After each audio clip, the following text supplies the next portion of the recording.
right, it's a beautiful day. It's a beautiful day right here on Black Power Media. That's right. This is the RemiX Morning Show. In case you didn't know, I go by the name of the Ear Doctor. Let me introduce you to your host today. You have no other than Dr. Jared Ball and Burn It Down Kim Brett. I love that. That's a perfect beat. Perfect energy for the morning for this nice sunny day, at least here in the East Coast. See, hey, I got one more person I want to introduce. Jackie Lupa. There we go. I was about to say, I'm not even high. I knew he was deeper than this before we went on air. No, I got the AC technician just showed up right at the beginning of the show. Like, good morning, ma'am. No, man. Get down there and fix that thing. Yeah, fix that thing. Cause we were talking off air about escaping colonialism, and my one-liner used to always be, I can be anywhere if I have air conditioning, internet, and a weed connect. Those are my three minimum standards for survival at this point in my bougie survivalist. So yeah, please get the air conditioning handled. It's about to get horrible in the DMV. Yeah, I need the white wine connect. I'm cool. Yeah, anywhere. See, but in Panama and overseas, you can get the white Hennessy too. Which I don't know. Oh no. Oh yeah. It's one of the few times where I think it's okay to go white. Speaking of going white. Hey.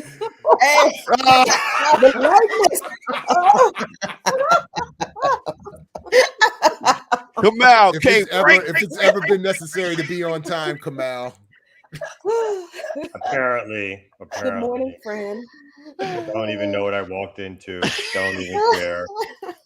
That's a nice mug, though. It is a nice mug. Lovely. It is a nice mug. Whoa. Hey. Lovely. BlackPowerMedia.org, gang. Get rough. Get all your good shit. Get your coffee mug and t-shirts. Support the channel and always possible. Look at Kamal. Looking like something good in your cup. It's in your cup. Sorry. Kim, I told Jackie to go ahead and get her a cup and a shirt. You do the same. It's on me. On B. Okay, run me that bank card number then, Chief. When you say on me, you mean on you personally, right? Not on BPM. That's what you mean. Yeah, right? I said on BPM. Oh, that's what you said? I thought you said on me. You said on me PM. I catch y'all on the break. Bye, Air Doctor. Oh my God. Good morning, Black people. How are y'all feeling? Are you all caught up? Are we on these streets? Are you all caught up? Only through episode 3. I haven't seen episode 4 yet. And I blame you, Jared. I was on my live naming you specifically as the reason why I'm now watching this series. Because I started watching it and I'm like, God damn it, well, I'm in now. I got to keep watching and enjoying it. Told you I wasn't watching that mess. Nope. I'm caught up. Very slick. I'm caught up. It's just very slick. I no spoilers this morning, but it's just very slick. The propaganda is slick. It's well done. And that they got my man from I think it's him. He was in Finding Forrester, the brother from Finding Forrester with Sean Connery. You don't remember that movie? The basketball kid in the hood saved by the white man. You don't remember that? It's like 15 different movies. I'm like, it's horrible how many. It's a lot of them. There's a lot of them. Yeah, he shows up.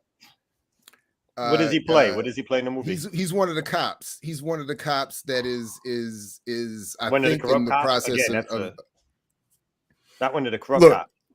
That's like half past. That's like half. Well, I was gonna say that's which one? You keep saying like which one is like what? Speaking of which, that's my favorite thing, and I want to, and to the extent that I'm assuming this part is true, Kim, you probably would know this. I want to shout out. I did mean to say this. Shout out to the residents of Baltimore. And maybe the surrounding Maryland, maybe the greater Maryland, whoever's brought in to jury in Baltimore. I think it's just the greater Maryland. But, like, I'm assuming it's Baltimore residents who get pulled into jury duty in Baltimore, right? It's just Baltimore residents, or can they be brought in from? So if it's a federal case, if it's being held at the federal courthouse in Baltimore, I know people who have been getting jury summons all the way from Western Maryland. So I think they actually pull them, depending on which courthouse it is. But if it's the city or county, it's more limited in terms of the range. Got you. Because I think there's also a federal courthouse in Prince George's County as well. So there's one Baltimore area, and then southerner Maryland, right? So, well, the reason I'm bringing it up is because they point out in the series that they were finding it difficult to find even 12 jurors who would accept testimony from the police as being truthful. So like nobody, they were constantly showing people standing up saying, all them niggas. I wouldn't. White folks, black folks, everybody was standing up. Like, I don't believe not one single thing from one single cop. And everybody had a story about how they were pulled over doing nothing. It was like, what? And then my brother got. And you know why? One time. That's exactly what it was. So shout out to Baltimore. That was hilarious. The dude said we had 180 people come through here, and only 7 said that they could sit on a jury. Wow. And believe. And I think I got the numbers right on that too. That was about it. They were like, we can't. That's a shot. Well done, Baltimore. Was that part of the storyline of episode 4? Absolutely. Okay. I look forward to that. And I think they do a little Freddie Gray in episode 4. They start to cover Freddie Gray, where the cops was stealing in, again, this is not a huge spoiler. Basically, the cops ran up on some other kids who were taking stuff from the store, ran them off so that he could take all the stuff that they just took, kind of thing. That oxy. That bags of oxy. That absolutely happened. That's exactly what happened. Anyway, no question. I mean, is that the caveman looking white dude who's storming down the street? Looking like He's a good actor. He's a good actor. I saw that promo with him in it, and I'm like, nope. I'm gonna be mad for 2 days looking at him doing that shit on TV. I know he really just seems like a cop. I think in real life, I don't know. That's how good his acting is. I was like, if I saw him, I would immediately start flinching. Like, this dude's a cop. I don't give a fuck how many times I see him as Daredevil or whatever the fuck he played. He's a cop. Or the Punisher, whatever he was. The Punisher, yeah. But he definitely got the Maryland accent down. So it's impressive. Again, that's not an easy accent to emulate, right? Like, a lot of people don't even aware that Marylanders have an accent, especially, whatever the difference is between white and black Marylanders. But Shirley asked in the chat, are Baltimore police that bad? Yes. Yes, they are. And that's why it's interesting, Jared, that you would say, no spoilers. It's like, honey, read that Department of Justice consent decree. That's the spoiler right there. That's going to tell you everything. Right, exactly. I live in South DC and I ain't fucking up in Baltimore. Just like, no. And when we come back from the break, there's a lead story about the Baltimore police refusing help from the FBI to investigate the cop that was killed, who they claim have committed suicide. So let me see if I can find that story. Yeah. Who of course is a character. His story arc is told pretty. I mean, it's given a lot of room in this series, by the way. Interesting. And this is where I don't have any permission. So, but there is a personal connection that I have through an old college buddy to all of this. And who was a member of for a long time a well-respected member of all of these groups, not the task force per se, but all of these groups. And his off-the-record commentary about our Baltimore police that bad, it's worse than I think, certainly than I could have even imagined. And I say that as somebody who has been in the atmosphere around the politics of police violence for a long time. Hearing the unfettered direct tales off the record was traumatic. And it's so I don't think we've yet seen the horrors of the police given accurate run, even in our spaces, and certainly not in media. So yes, they are that bad and worse. I mean, it's just a complete, and it's not just them. It's the apparatus itself. I mean, they are just one wing. That's right. And one piece that I learned from these that I really was not aware of is that it's entirely up to the district attorneys who gets prosecuted. Even down to who gets arrested.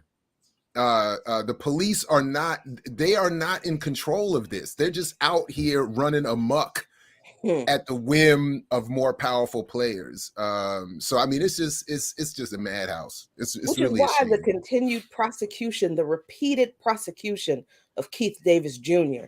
is all on that heifer, Marilyn Mosby, that people keep trying to make some type of hero and savior of the Black people, trying to save Black people in Baltimore from the evil Baltimore PD. She is just as evil as they are. And there's just, it's wild when I encounter people who still think that Marilyn Mosby is some type of victim in her current travails. It's like she got caught trying to play the game the way powerful white people do. Yes, that's what she got caught doing. I mean, and I don't feel bad for her. So agreed. I agree with you, Jackie. I don't feel bad for her either. But at the same time, looking at the lineage of how high-ranking Black women Baltimore elected officials have been treated, right? I don't doubt for a second that Marilyn Mosby was targeted because she was Black woman, mouthy, popping off, whatever. But she still ain't shit. Let me just be very clear. For what she's both doing, can be true. Both can be true. Exactly. That's basically what I'm trying to say. She can be targeted for misogynoir, absolutely, by the more powerful of us, and she can still not be shit at the exact same time. So yes. Just like I thought OJ was definitely targeted, and he did it. Oh my God. I think it's time. OJ was targeted. Yes, OJ ate shit. OJ ate shit. Oh man. Well, speaking of people, when they had free OJ signs at the Million Man March, I was like, "Stop it!" And my bad. Oh Lord, I said I'm leaving. I was like, "You've gone too far now." Anyway, he was a political prisoner. Yeah, it was like free OJ. Free OJ. Free the Jews. Oh no. Anyway, well, let's free the air doctor so you can come back. That's a better one. Look at that. Look at that. Well done. Look at the segue. In the spotlight is if the glove don't fit, you better quit.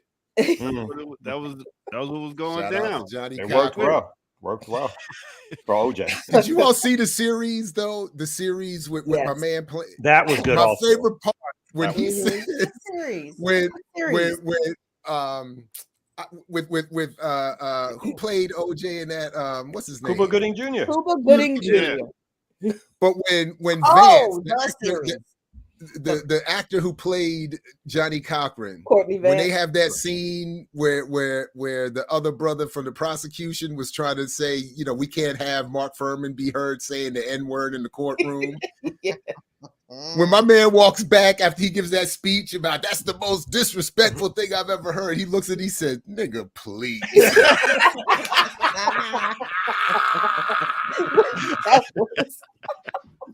Man, I forgot all about that. The people versus that cracked me up for days. I was like, I couldn't get over the white lawyer's Jerry curl. That was funny to me. Oh, it was.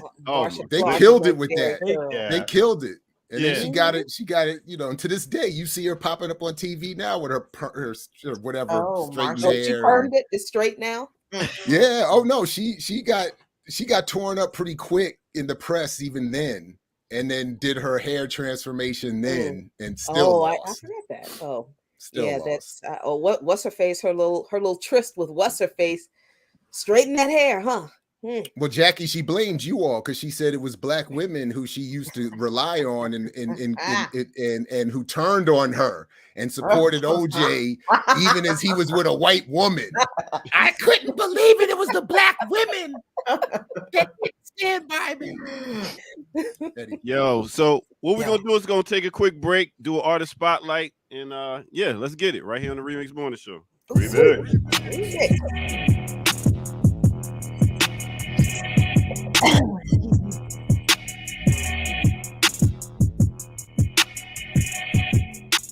Welcome out once again, everybody in the world, everybody in the universe, everybody everywhere. We right here on Black Power Media. This is the Remix Morning Show. What I need you to do for me, please, is hit that like button while you are here and subscribe if you haven't yet. Notification bell so you can know all the dope stuff that's coming right here on Black Power Media. And go to patreon.com and drop some chains on Black Power Media. Appreciate it. Become a member. I did all that. That's the spill. Yo, speaking of free the ear doctor, I had a dream last night. I know my Martin Luther King, but I had a dream last night and I was like locked down somewhere and I escaped. You know, you usually don't get through a whole dream. I got through the dream at the end and woke up at like 4:30, couldn't get back to sleep, but I'm here. So anyway, let's get back to it. Big up to Minister Server out there. As he noted out, is Hip Hop Appreciation Week. So why it is Hip Hop Appreciation Week, I would like to show some appreciation to a hip hop star. Who am I going to talk about today? No other than Miss Rough and Tough with her Afro Puffs. That's right, the Lady of Rage. That's right, other known as Robin Yvette Allen. Born in 1968. She's a rapper, singer, actress. She was down on Death Row Records back with Dre and Snoop Dogg, and she was really known and picked up doing the Chronic album and the Doggy Style album. She's one of the most nicely hardcore lyrical MCs out there. She came out in 88 and she started.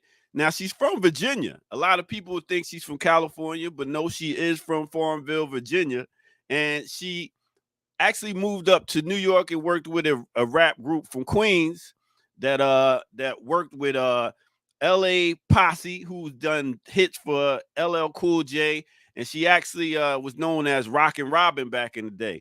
Chubb Rock actually put her on his album on a song called Bring 'Em Home Safe. So she did a song on LA Posse's album. Dr. Dre heard her and was like, yo, come 1992, come get on the Chronic. And then 1993, she was on Doggy Style album.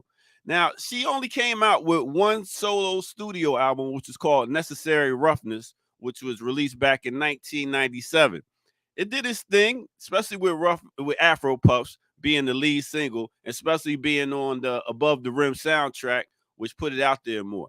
She did that around 1998. She did a song with Gangstar, and after that, she was like, you know what, rap is cool, but let me get my acting on. So she started doing acting with Ken and Kel and Kean and Kel, Steve Harvey show. She was a regular. She was on Next Friday. So she was like, yo, rap is cool, but let me do my thing in the acting. So she did that for a while, and then she dropped some bars on different albums, on some mixtapes. She actually signed with Snoop's wife, Boss Lady Entertainment, did a mixtape called VA to LA. And Snoop has been keeping her around and being on different tracks and everything. She always also was on MC8's album and in 2017, Which Way is West Coast. Now, like I said, one studio album, one mixtape. She's been on TV, films like Judas the Black Messiah, Life After Death Row, Confessions of a Thug, Next Friday, and Thug Life. So wanted to give it up for no other than the Lady Rage right here on the Remix Morning Show. So let's get back to our host, because you know how we do. All right.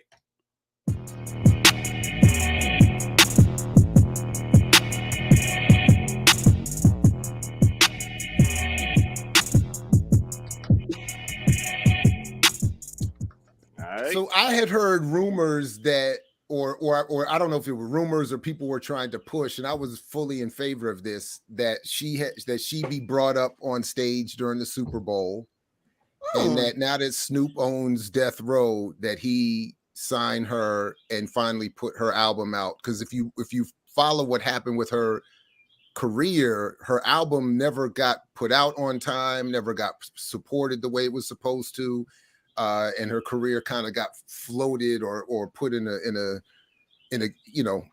lesser lane than it should. So I hope at least the Super Bowl can't happen, but I hope Snoop will revisit that if he hasn't already, and they owe her a properly supported, fully, engaged album. Yeah, I don't know about the Super Bowl stage. You gotta have more than one hit to get the Super Bowl stage. But go ahead, Kim. I mean, but I don't know what her age is, but no, I said Super Bowl stage. No. She's 53. She's 53. I understand. Thank you guys so much. Thank you for the 53. For the mansplaination. Appreciate that, guys. What I'm trying to say here is that I don't know that at her age, 53, thank you, Kamal, does she want to push out a brand new rap album and do the rap promo and do all that other stuff. So is this something that she wants, Jared, is my question. You know what I'm saying? I understand that she deserves, she's entitled. Or do we want it? Shut up, Kamal. I want it. And I have seen, if I'm not mistaken, I thought I saw this being discussed on a Drink Champs that she was wanting, more of a career. So I don't know. But if she doesn't want it, then don't have it. But if she does want it, then I think that should be made available. I'm pretty sure she's gonna do something. She's been dropping stuff with Daz Dillinger, just like different jewels here and there. So now that Snoop got Death Row, I can see her doing some more stuff, but I'd rather see her do some more acting. Bring back Steve Harvey show or something. Maybe she could be on Black Star's next album. Nah, I'm just playing. When they turn 60. I tried to get to Black Star's album and couldn't even get to it. I've only heard one I track can't so even far. get to it. Why? Oh my God. I thought that was like the hit new thing. You know what I'm saying? I thought that was all over the streets now. Black Star at 60. Hold on. Can I refocus this back on Lady of Rage real quick? Lady of Rage, I always respected her as a woman MC in the 90s, and especially her being from Farmville, VA. So what you got to say, she shouted that out on Afro Puffs. And if you know where Farmville, VA is, Jackie Lukman might know where Farmville, VA is. Farmville, VA is country as shit. So shout out to Sis for making a career for herself. And even though she had one hit single and only dropped one album, so many artists never get that, right? There's so many artists from 25, 30 years ago, you can't even name what their one song was. So for Lady of Rage to have a song that has still persisted throughout the decades and to have a pretty decent acting career to boot, Lady of Rage has done her thing out here. So shout out to Lady of Rage. No doubt. And that's the artist spotlight for the day. But I was wondering. What the? But I'll catch y'all next break. That's so not nice. So not nice. So there, Kalanji says she's doing movement work, hosting a show with Chairman Fred Jr. Oh, nice. Interesting. See, there we go. Thank you, Kalanji. Thank you. That's what's happening. Lady of Rage already. That's her lane now. That's what she should be doing. I'm down with that. That's it. Who asked you though? No, I'm just throwing it out there. That's all. No, ain't nobody ask you for your permission to do. Oh no, she can do what she wants. wants. Turn your mic off. Turn your mic off for 5 minutes. Turn it off. Get him in check, Jackie. Come on.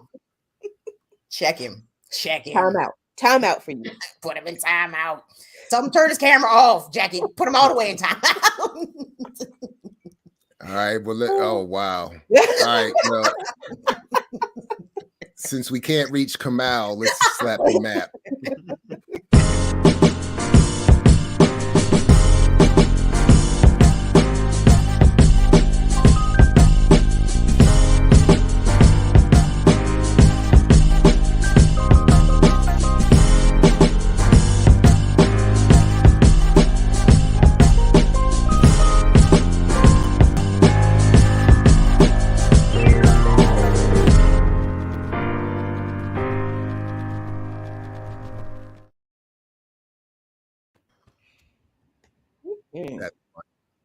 That's funny. Oh my God. Yeah, I'm sure it's going to be, and you can get all of that in Snoop verse. Wow, wonderful.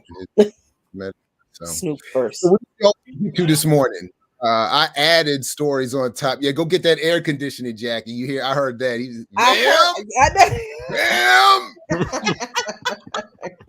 I'll be right back. Yeah, get the AC fixed, because if anyone's not at all familiar with this side of the world, it gets horrific in the summer around here. A lot of humidity, a lot of course you would disagree, but my feelings remain the same. It gets I think it's worse here than when we're even on dead set on the equator when I do go to Panama. It's just humidity wise. I thought humidity. Yeah, it's the humidity for me, and somehow the crisp, direct sun on your shoulders, on your back, on the equator where it's hotter than I've ever could imagine, is somehow still better to me than the humidity of the DC area.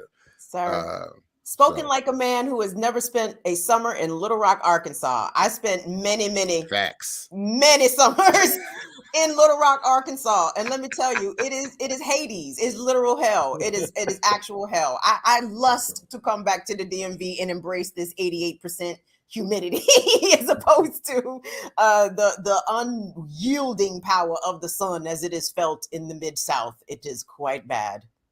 Quite bad. So do you I do all have a story. Yeah, go ahead. Well, that's messed up, Leah. My vitamin D is just fine. This whole anti-melanin movement we have going on is just abusive. Because y'all didn't used to be this light and bright. Y'all used to go outside. What happened, fellas? I didn't. Who's got the music going? Is that me? It's definitely not me. It's not. That's not me. I don't think. That's Jackie. That's Jackie. Is Jackie coming back with here? No, she's muted. I don't know what that is. Is that your browser? That's the feds. That's CIS. That's me. That was me. I'm sorry about that.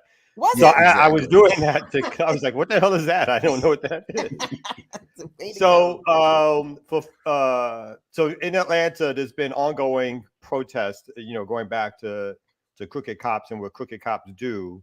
Ongoing protests in Atlanta over the already passed bill by the city of Atlanta to build Cop City, which is a training ground, a militarized training ground for the police. It will be the largest training center in the country. Will be located here in Atlanta for the Atlanta Police Force.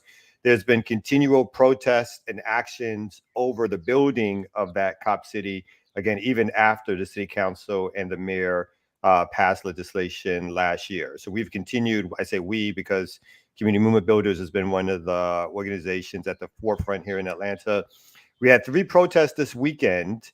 One of the protests was targeted at AT&T, which again, our organization led, which relatively speaking, went off without a hitch. There were police there, but they stayed their distance. We had about 60 people, 70 people who came out. We went to the AT&T Center, protested on their property, stickers up and all the rest of it. But then everybody left. There's another protest 2 days later. That would be on Saturday, a few days ago. And that protest was near the forest. After that protest broke up, the police came and started arresting people as they were leaving the rally. So approximately 7 to 10 people, I think at my last count, were arrested at that protest. And then the police decided yesterday to attack the encampment in the forest where some protesters were sort of basically building tree houses, staying overnight, anything to not only bring attention, but to stop the actual cutting down of trees in the forest to prevent the building of Cop City. Well, yesterday the police moved in and they chased organizers and activists. They destroyed all like 4 or 5 of the tree houses, all but one. And arrested several people. Some protesters, some folks actually ran deeper into the forest to get away from the police. And we're still talking about rebuilding the encampment after the police left. But so I wanted to say that, and then the narrative, the media narrative breaking out. This is from Fox News, but other places have also carried it. Is that Atlanta officers pelted with rocks, Molotov cocktail at Cop City during protests, police say. So their version of events is that they went to arrest and then were hit with a Molotov cocktail which apparently did not explode. And so I bring that part up just to say that the police are now trying to use this and the media as a way to shift the narrative, because we have had some success getting corporations to back out, continually put pressure on, and continually to get good media about this issue. And so the police are now trying to use something to try to get the media back on their side. So, and again, from our standpoint, we've had no information or knowledge thereof of any Molotov cocktail being thrown. I'd assume rocks were thrown, because if you're chasing me and I got some rocks, you might get hit. But I just wanted to update people with that story. No, I definitely appreciate that. Every time I hear you or anyone mention Cop City, the first thing I can't help but think of, speaking of media and propaganda, is the film Copland, which of course was about white cops killing each other to protect their criminal activity in their own secluded, created little city in Staten Island. But no, so I appreciate the update, and we definitely appreciate the active work that you and CMB do. One of my viewers asked me about this specifically yesterday, Kamau, and I'm so glad you brought it up, because I was going to ask you, because they were asking me about the forest protectors, the people, I guess, who are in the tree houses that are there trying to protect the forest. And this is what, a 13-acre forest? I can't call it a preserve, but it's a swath of urban forest. Is that about which right? is supposed to be preserved, which the city had agreed to preserve, which is and keep as a forest. So there's been upwards of 30, 40, 50 people who at times have been living in the forest. Some of them are in Atlanta proper. Some of them, from Atlanta proper. Other folks have traveled in terms of making a larger campaign. So they've traveled across the country to join in for a few days, a weekend. And they just led, the reason why there were so many protests in a short period of time, a sort of week of protests, which again, we joined in and several other allies joined in to do different pieces of work. And as I mentioned, Coca-Cola backed out. The actual construction company for building Cop City backed out. They claimed they'd finished their part, but we all know that was a lie, because anytime they do construction as a subcontractor, they do it from beginning to end. They claimed that they were only doing surveys in beginning, and then they pulled out, and the city's now actively looking for a new construction company to take its place. And so we think all of this is part of the reason why the police are now charging hard and trying to break up the encampment. Because again, even though the city has passed it, we have said that that's not the end game, right? You guys don't get to decide when we stop our actions and our protests and our movement. So all that to say is, yes, it's a preserve. It's formerly Muskogee land, Muskogee Nation land. And we have some indication that there are folks from the Muskogee Nation who are willing, ready, and starting to pack to come back to the land to be a part of the protest and say, of all the things to be done.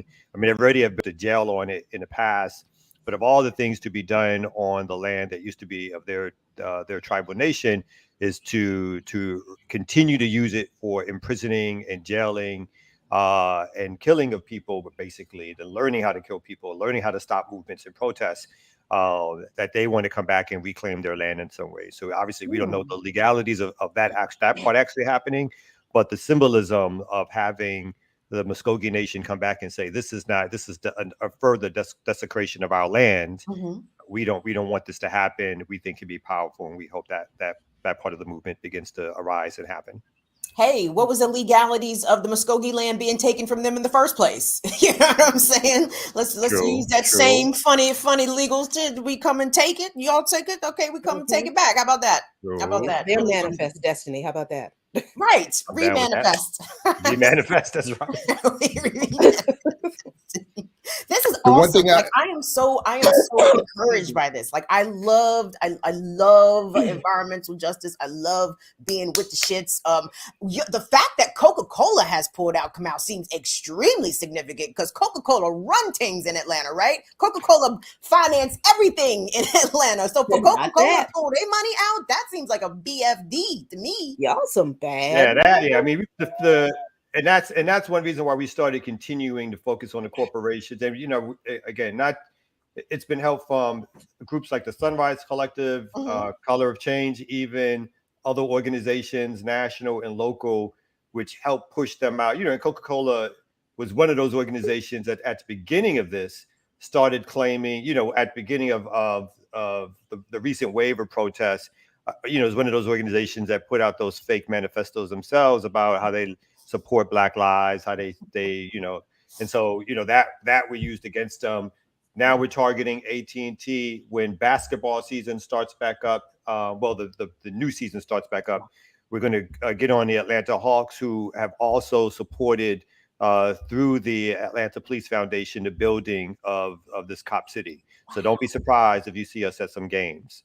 Nice. Next season. Because they out the playoffs. So reason. Yes. Wow. Well done, Kamal. Good right work. On, Kamal. Yes, indeed. Yes. I'll take all the credit. I'll take all the credit. Well, sure. In typical light-skinned man fashion. Yeah, between the light skin and the Brooklyn, you just a mess.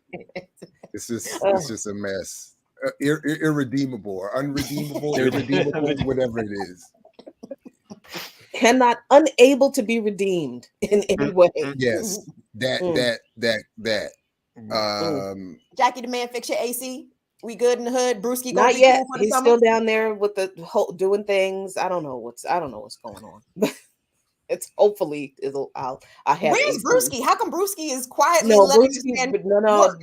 Mr. Man is in the bedroom with the door closed. Oh, okay. No. I need to not have people afraid. I don't need people afraid to come into the house because the dog they can't tell between the difference. Tell the difference between a 100-pound dog who's friendly and just wants to play and a 100-pound dog who wants to eat their leg off. You can't tell. I just don't know. So it's like, wow, Brewski's being really good. He's being really quiet while the strangers in the house for everyone's safety. I feel like I gave him a sedative. He has no choice. Gave him some CBD. Here you go, Brewski. Get high. Chill out. All right, what other stories we got, y'all? What else we got? So did we talk about all of the money that Uncle Joe Biden is allocating for us in his omnibus spending bill? Us? Who us? Us who? Us who? Us who, Jackie? Oh, okay. I told you we could push him left. That's been my narrative all the way. Vote for him, support him, and push him left. Mm-hmm.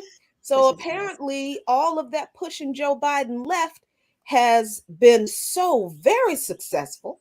The $1.5 trillion omnibus spending bill, which Joe Biden is going to sign, that was passed in the House and the Senate back in March, over half the money in the bill, $782 billion, that's a $42 billion increase over the 2021 omnibus spending bill. Over half of that money is going to Pentagon spending. Half. Over half. Excuse me, of course.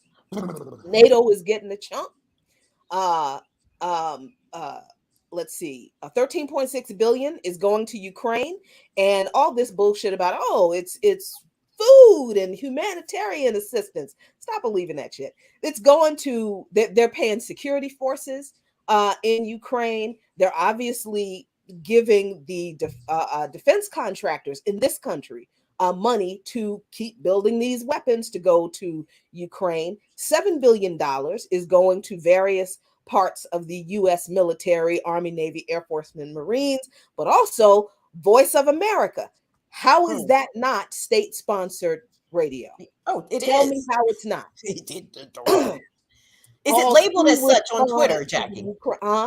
Is Voice of America labeled as such on Twitter out of curiosity? Of course not. The rest of the money is not going to any. We ain't getting nothing. We ain't getting nothing. Tens of $billions will go to, guess what, policing. So when Joe Biden said in the State of the Union address, fund the police, fund them, that nigga was serious. So the Customs and Border Patrol, immigration, and customs enforcement, the FBI, the CIA, Capitol cops, local cops, all the cops are getting the money. And if people were thinking that there were going to be any reforms from the Biden administration, with passing that bullshit George Floyd Act, Didn't pass. No, it did not pass. Not only did it, but they just the Democrats just they were just like, no, we're just not gonna. Listen, they left it in the hands of Cory Booker and Tim Scott. Okay, y'all two Negroes of all Negroes to go try to work this out. Man. COVID relief so just everybody just put a pin in the Cory Booker reference as foreshadowing for the story I want to get to. This is perfect. Cool. This is laying out perfectly as if we had planned it. But sorry, go ahead. So Democrats tried to, I'm not going to even say try, because they didn't try to do nothing. There was supposed to be $30 billion for COVID vaccines, for mass testing. Nope. Ain't getting that. Are you serious? Hold on, Jackie. As a matter of fact, the White House is about to start rationing vaccines. So the vaccines that are no longer free, the vaccines that you actually got to go into CVS and drop $50 on to get a vaccine and or a booster, they're going to start rationing them shit. Yes, are you fucking kidding me? Well, for those of us over 50 who are signed up to get their booster shot this week, and my what am I getting Thursday also? What is it? The grown up chicken pox. What do they call that? Oh, the shingles. Yeah. I'm getting both of them Thursday morning. So and allegedly they are the booster is free. Yeah, for seniors. Allegedly for seniors. Yeah, I was going to jump in, like, one of the things I've been. Are y'all seniors? No, y'all are not seniors. There is a 50. It's an over 50. Yeah. I don't think we're not officially seniors, but 50 and over was the line. I get that ARP stuff in my mail, so whatever the fuck that is. I still got that ARP, whatever the fuck they are. I be getting it in. I be like, what the hell is this for? That's my name. The kids at my daughter's high school games. The kids call me OG at the high school game, so I felt like I was like, I am not ashamed. I filled out my thing for the ARP. I got the card. I'm gonna flash my little seniors 55. Yes, I am. Give me my discount. Jared, is that respectful or disrespectful for the kids to call you OG? Like, I always think it's disrespectful, but I think it's funny. I just think it's funny. I was sitting at the bleacher. The kid came up, with the skinny jeans that sag. That's the thing. I can't baggy sag and skinny tight. I can get with, but skinny sag, I'm struggling. So when he comes out with the skinny sag, talk about, oh my bad, OG. I didn't know that was your seat.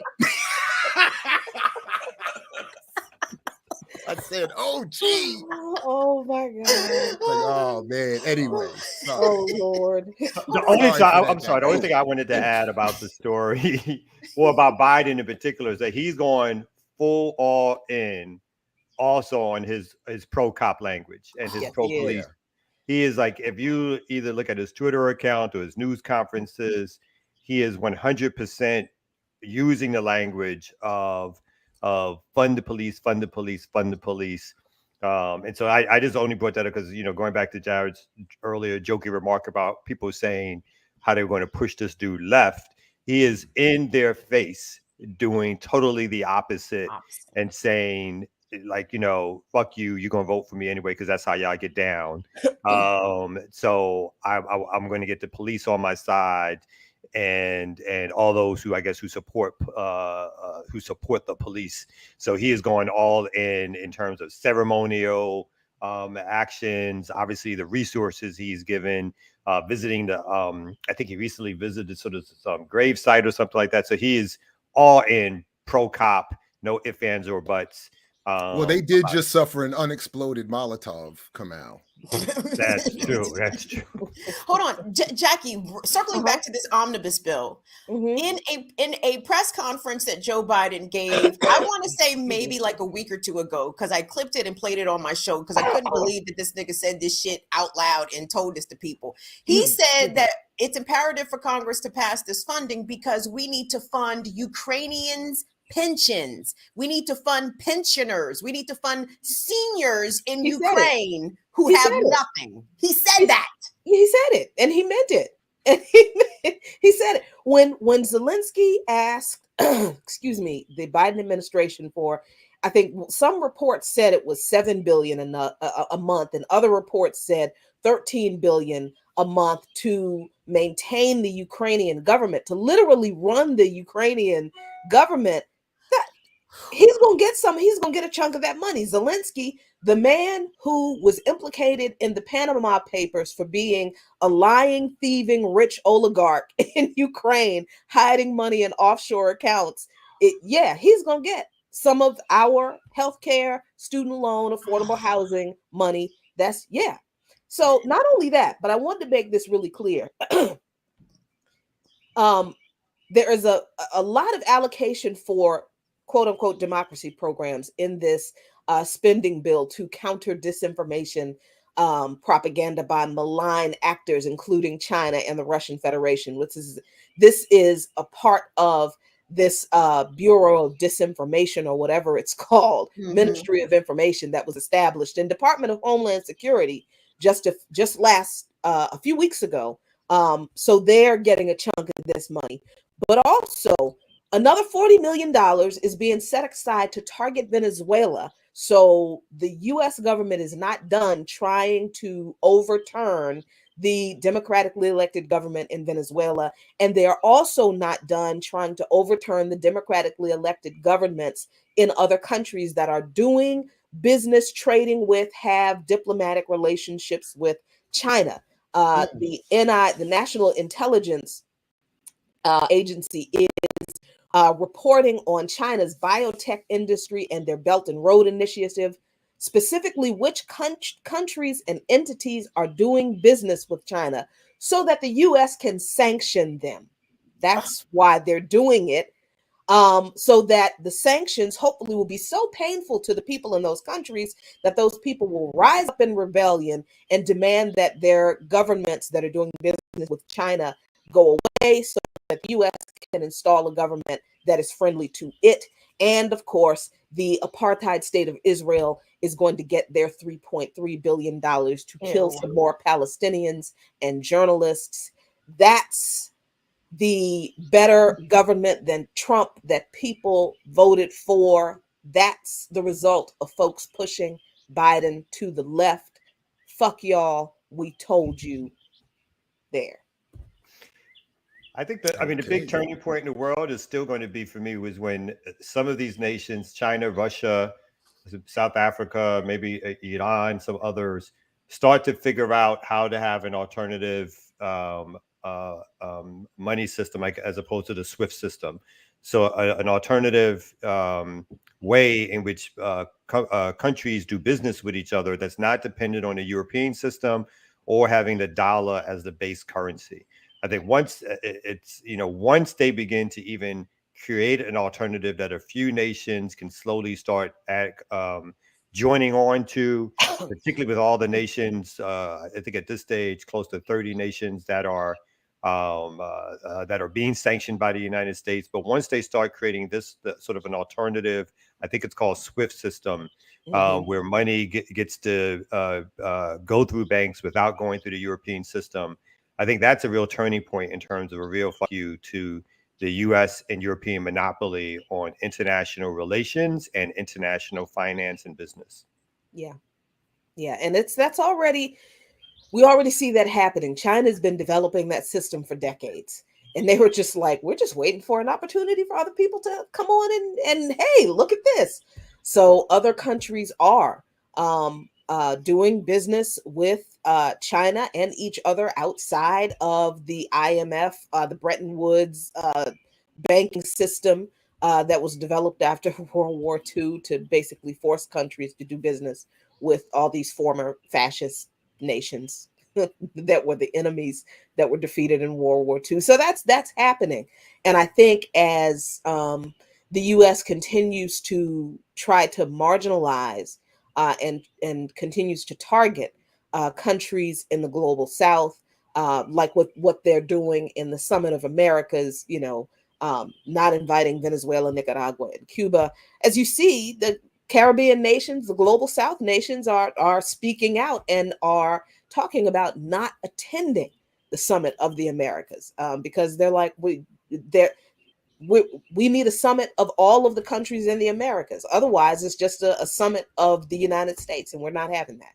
Mm-hmm. So I think we're at a moment where we're seeing a faster move toward a non-aligned, multipolar world in more ways than one.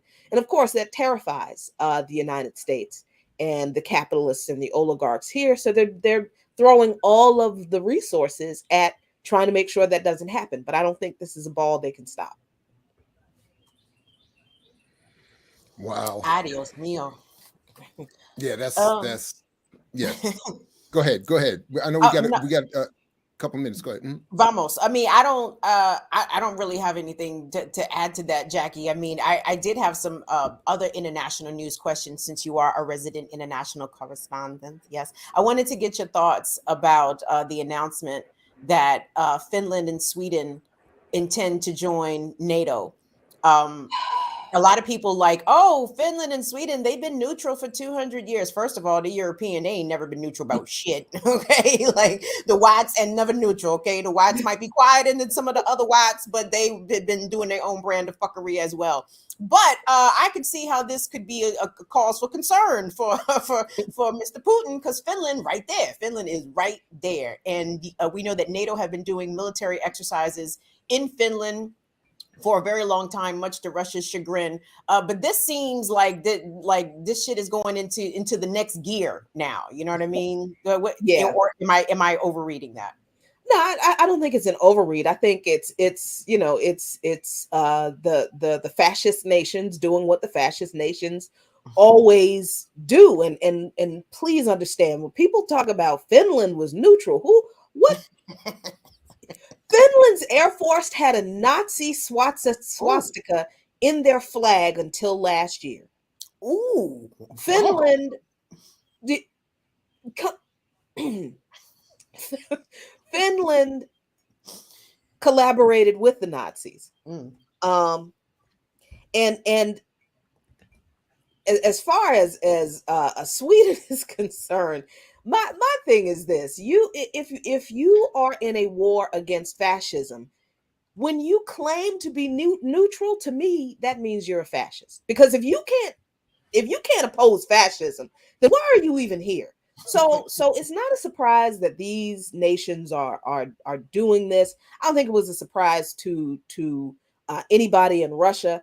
The interesting part in this is Turkey's president Recep Tayyip Erdogan is like, oh, you Finns and Swedes, shame on you. So he's making a whole bunch of noise about it. I don't know that he's going to be able to hold up a vote for them to be included, to be excluded.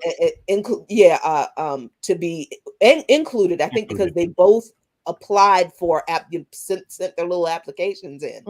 The question though is that more of a symbolic move or is it a real threat to Russia? I mean, Finland and Sweden's military is not big at all, not really a threat to Russia. But when you consider that NATO's charter is that if one member of NATO is threatened by any other country, then all of the members of NATO have to come in and defend.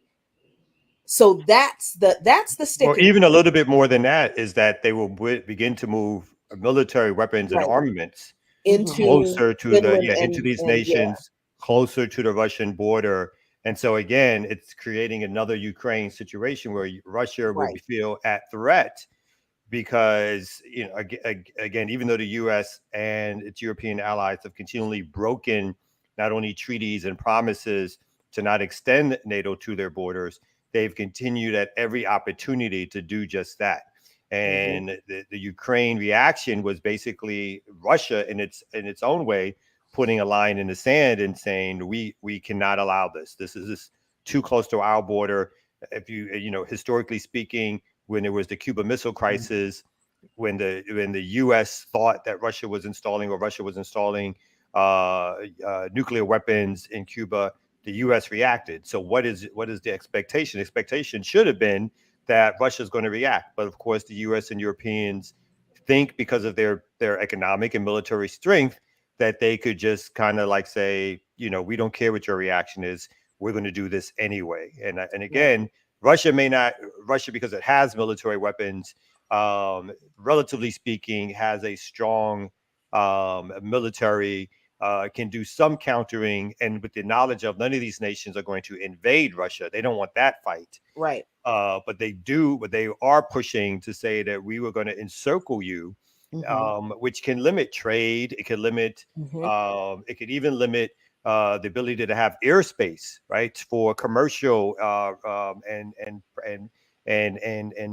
public flights and so forth if those countries become NATO. So there's other things that they are also trying to do to isolate Russia, and again, including sanctions that they're putting and now supplying Ukraine with massive military armaments to fight back against the Russian invasion. Interesting. Well, as Jackie shows us the Finnish Nazism, we're going to respond and react like the Roots by bringing the ear doctor up here and get to his segment as we move on with the Remix Morning Show. So let's go, sir. What's up, sir? Boy, they got a swastika in the. Oh, not anymore. Not since last year when they quarantined. Last year. Why is Jackie bringing up old shit? They only kept it 7 years after I'm sorry, 2 years ago. That's all.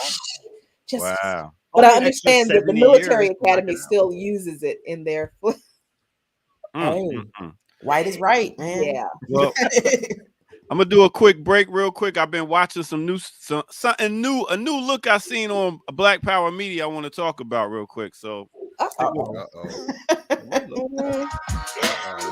The Remix Morning Show, Black Power Media. Let's go.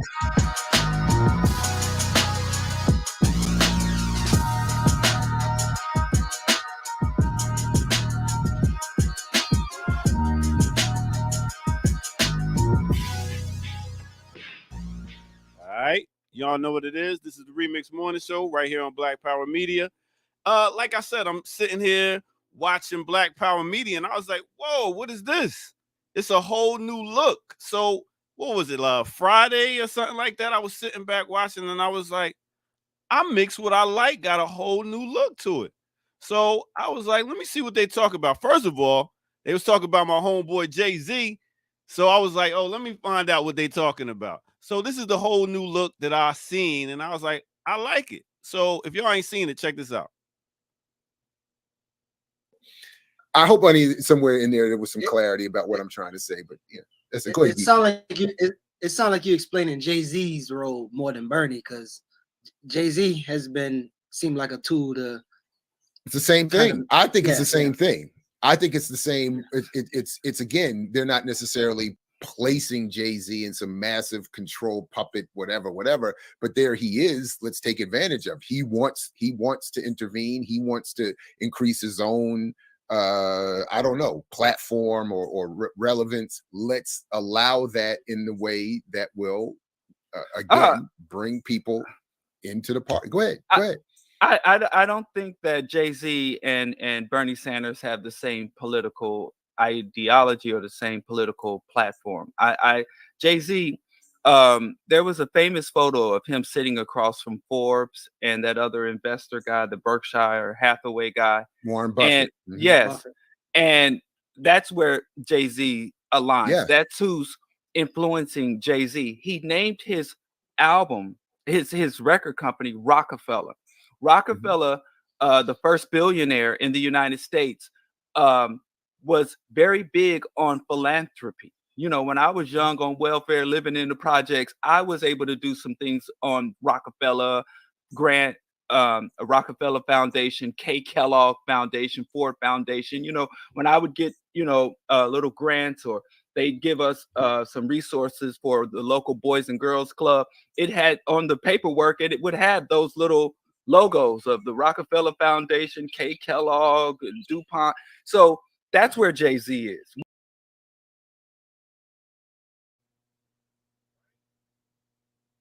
All right, as you can see right there, he got some heavy hitters on I Mix What I Like, what comes on Friday at 8 a.m. to 10 a.m. So check out the new look on I Mix What I Like right here on Black Power Media. Now let's get back to the show. You know how we do.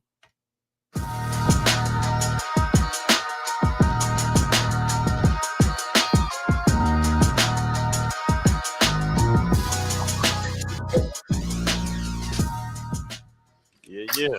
Fuck Appreciate Jay-Z. the promo. Oh man, Jay-Z out of your mouth, man.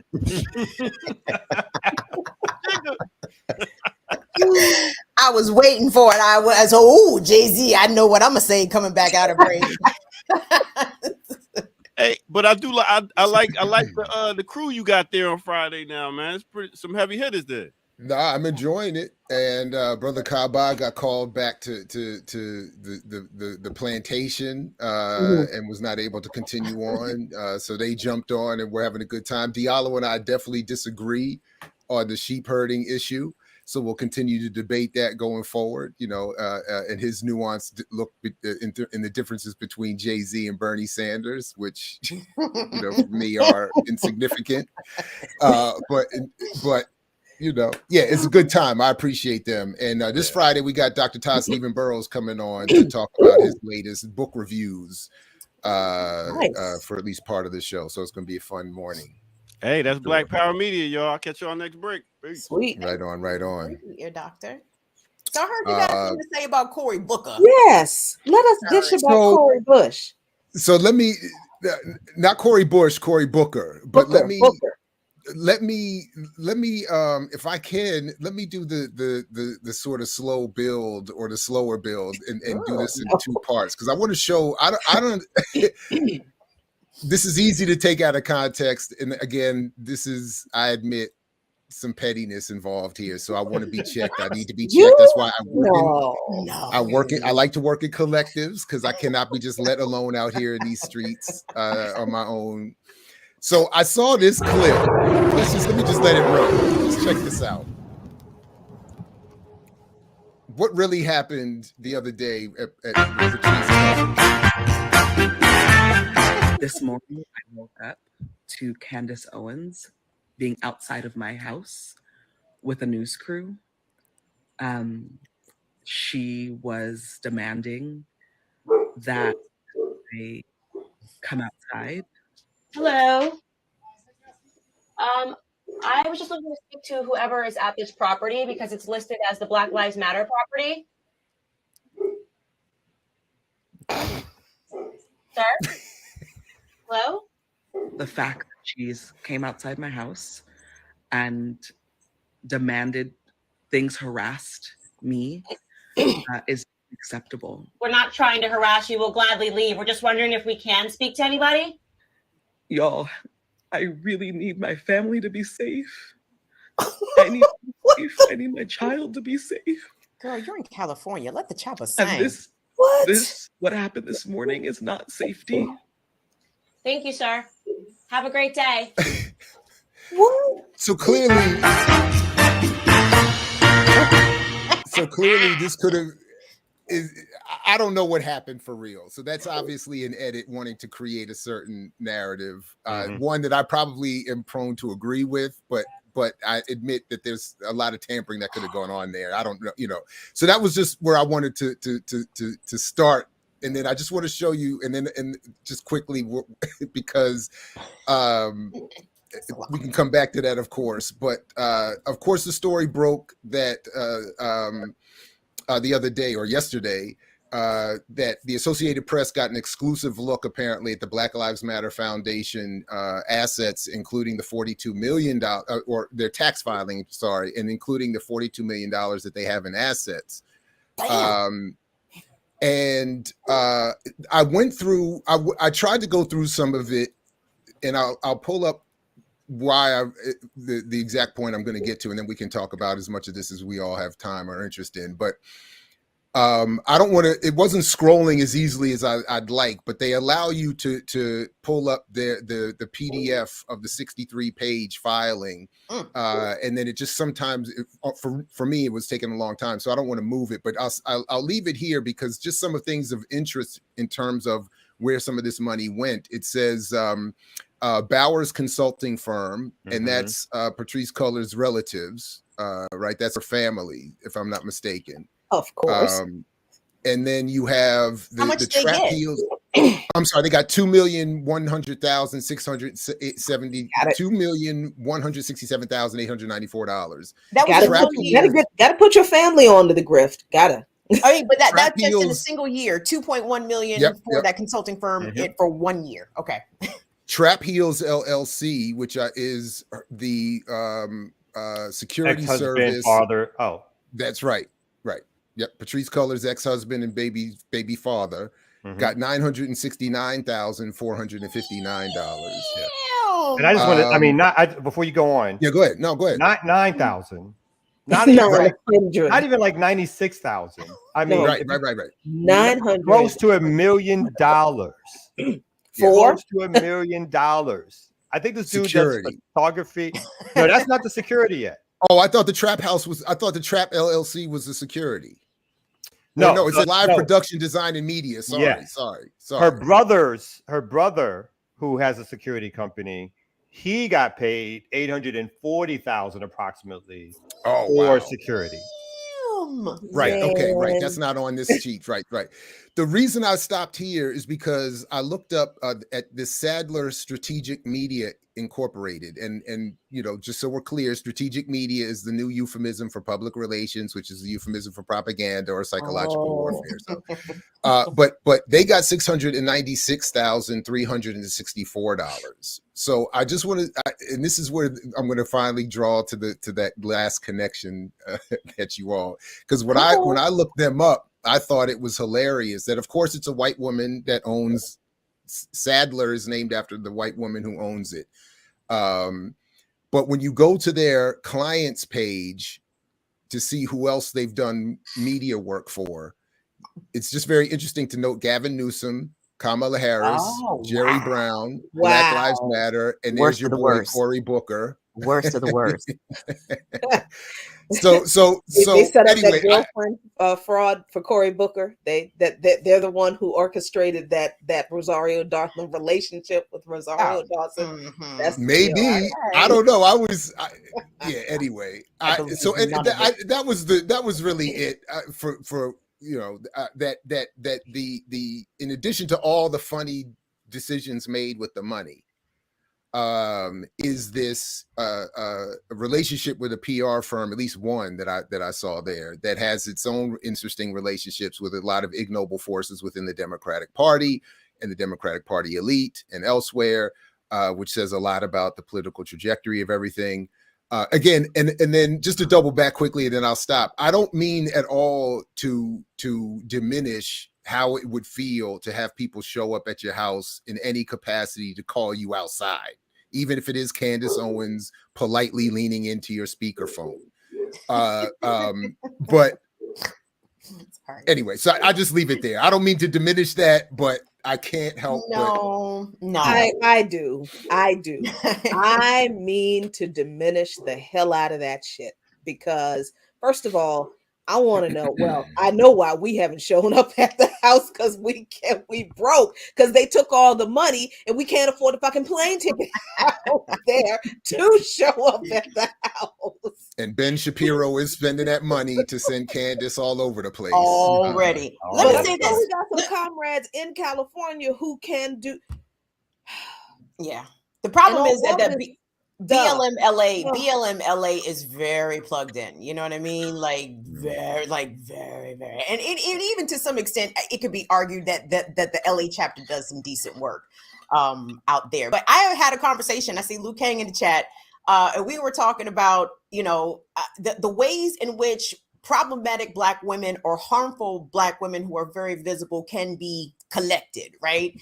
And to be honest, Candace Owens was right to show up at Patrisse Cullors' house to collect her. If you think about it, does she need to be collected? She is out here not doing her duty truly to serve the people in which she has presented her organization is doing, right? It's not doing that per the tax return as Jared has outlined for us. So, I mean, it's wild for us that it was Candace Owens showing up to collect Patrisse Cullors, and really somebody need to show up at Candace Owens' house and collect her ass too.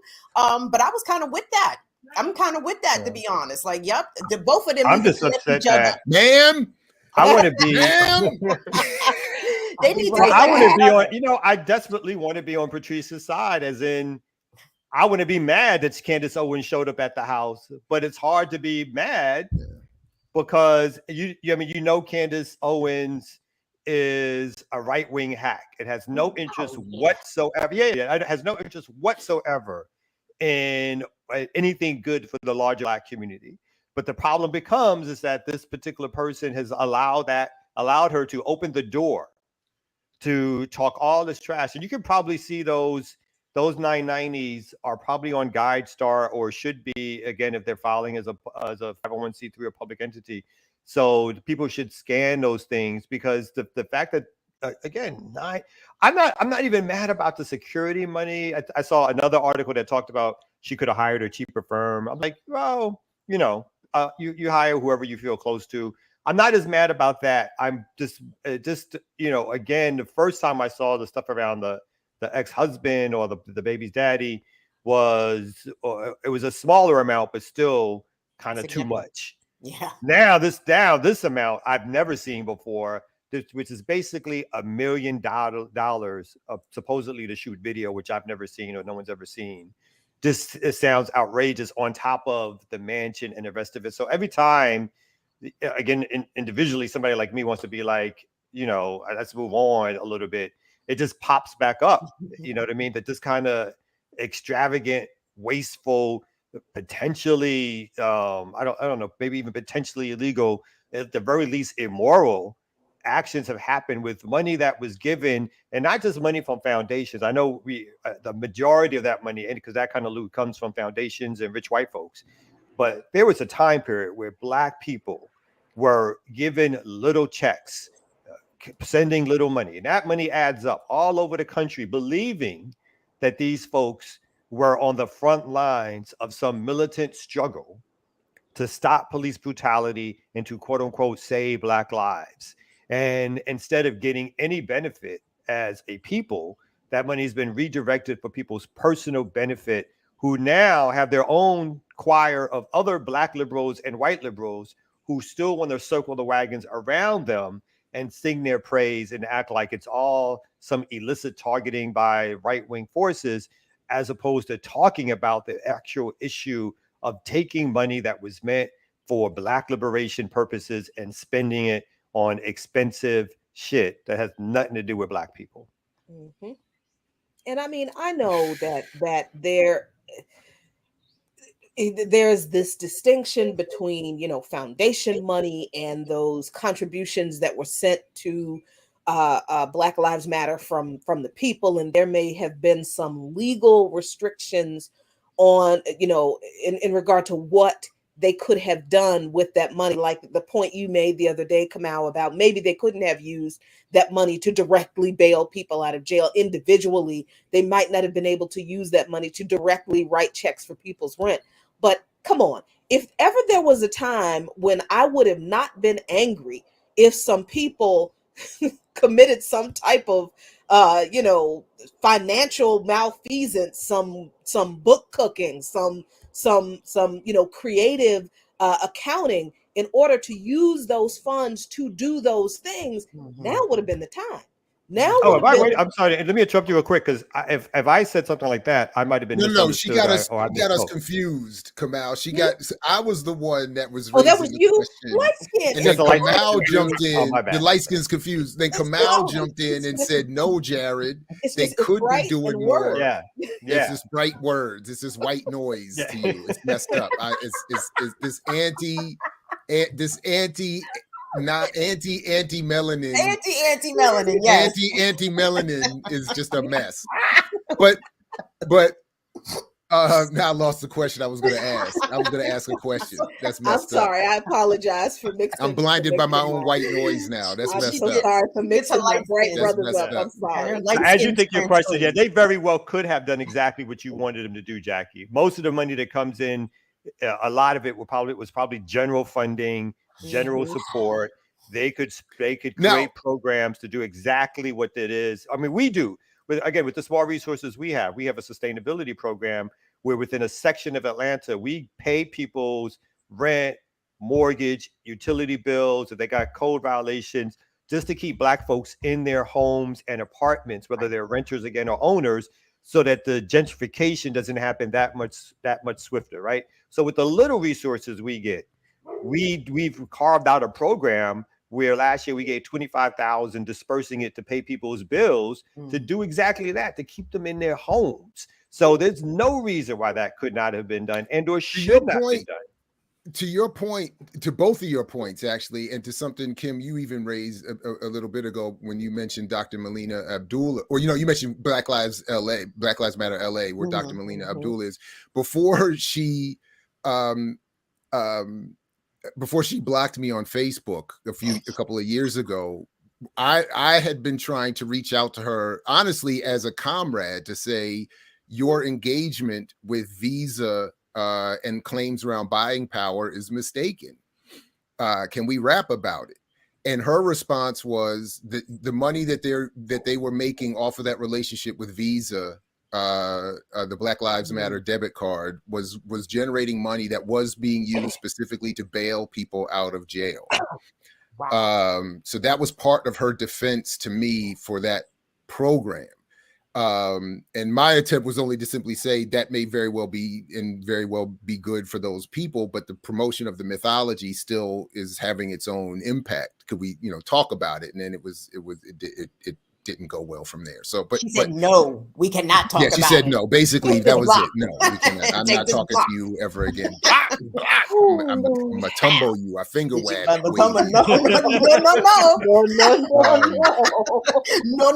You will not fuck up the bag for me. No. But so that is, yeah. Anyway, but the only other question I did want to raise around this is around, and I haven't seen it yet, so I'm interested to learn more about this. Is what they say are the $42 million in assets that the nonprofit has invested, and one line that I read said that was not disclosed in the specifics of where the investments are. I'm sorry, the specifics of who the main investors in BLM are not to be disclosed. But I did not see where those assets are, where those investments have gone. Only that I've looked up and confirmed in response to somebody on Twitter, actually, that nonprofits can invest in the stock market as long as the money earned does not go to individually enrich the leadership. A standard method of nonprofits, particularly when they get a certain range, is to set up trusts so that they do just that. They invest basically in the market, right? Whether or not it's safe investments, whether or not it's considered investments for the social good. But basically, they're putting their money in a trust so that they can get the future interest off that money, just in case the ideal of it is, whether people agree with it or not. But it's just in case the foundation money runs out or there's other ways in which income is not being brought in, that they're getting interest off of these investments. So a lot of nonprofits do it.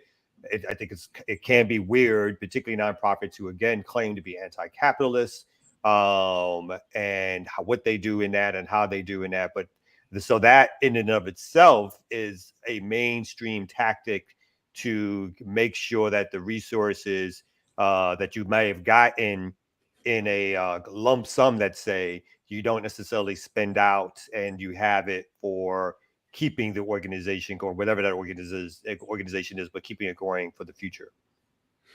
Hey, yeah. Well, the only other piece is that just to be fair, it is being reported that they have, as a result of these filings, shown that they have paid out and are paying out to the local chapters. So we should all, stay, somewhat vigilant on that and see if that is in fact the case. And of course, the the chapters are always welcome here to share their stories. But yeah, anyway, so Joseph, to stick on that. Oh, I'm sorry. No, I'm sorry.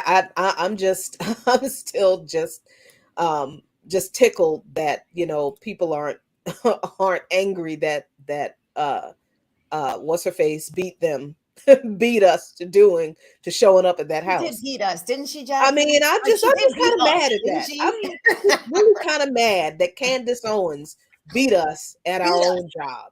She told well, me. this is what we get. This is what we can do. We can all, it looks like, and I think we can all fit, all of us, including those in the chat, can jump in Ear Doctor's whip that he's rocking, it looks like right now. And we can let's go. That does look really good. Cali? We're going back to Cali. Cali. Holla. Is he trees driving like an executive tour bus? Where's my putt? The party bus? Hey, man, I got room in the back, man. Let's get it, man. Let's go out there. Diminutive. The riot started. Let's start a riot. Come on. Riot started. Let's go. Biggest ass cheers I've ever seen. In the biggest van ever. And why are you sitting on the arm of the car of the van? Why are you sitting on the arm of the chair, B? Why can't you center your ass? Are your feet reaching the pedals? Hey, y'all finished? Yeah, I'm not bad. Go ahead. The visuals are tight visuals. all three of y'all, all four of y'all. So, real quick, I wanted to play a little something I heard and see if y'all like it. So, take a ride with me real quick, right here on Black Power Media. Let's get it. Your hand on the wheel, son. Black Power Media. RemiX.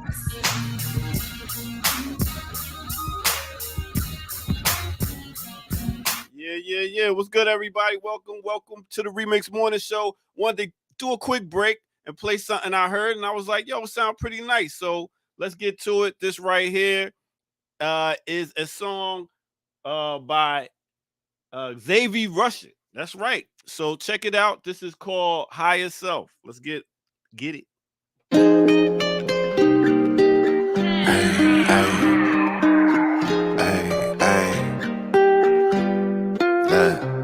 Seem like every captain gotta maintain the cap.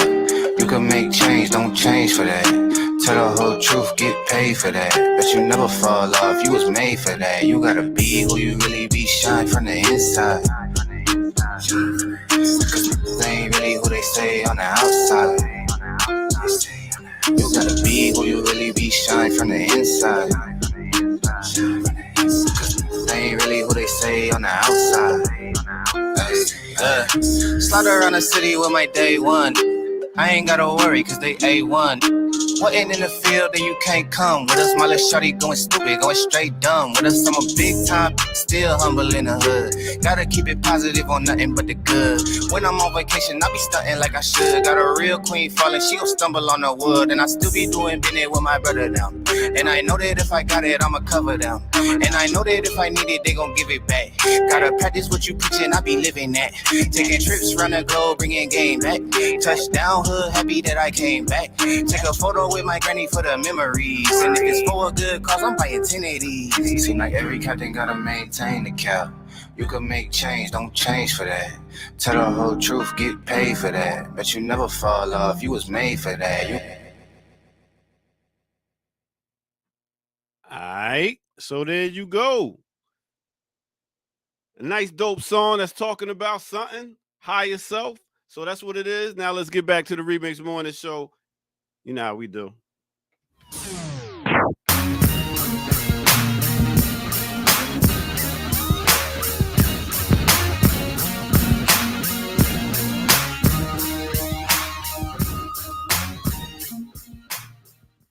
All right. Well, the hip hop dude Kamal, please share your thoughts. No, I got nothing to say. It was a great attempt.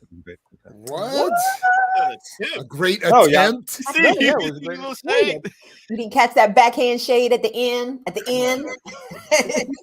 Love conscious hip hop when it goes well. You know, sometimes I didn't catch every lyric, but it sounded dope. Oh, my bad. Yeah. Here's some positive lyrics. I like positive lyrics. Sometimes you have a great ear doctor. You know, not to belabor the pun here, but yes, you have you can spot out some new sharpness. coming out of the I depths. like the trap. I like the trap sound and the waviness of it. So that's what it is. That's a quick break, but check this out. We hit over 250 today. So at the end of the show, come back with a mix. I'll catch y'all later. Doctor. All in. Let's go, BPM. Woo. So continuing on the, can we continue on the track of like hip? Can I tell my one quick joke? Okay, one just quick joke, because Kim mentioned ballin', and that was the theme for my brief Green Party presidential campaign in 2007. We ballin'. It said we ballin' in 08. So I found a T-shirt recently left over, and it would have been we was this close to win it. You're this close to this winning? close. This close. It was this close. And then Barry jumped in, boy. Cynthia said, "Boy, you better get out that race."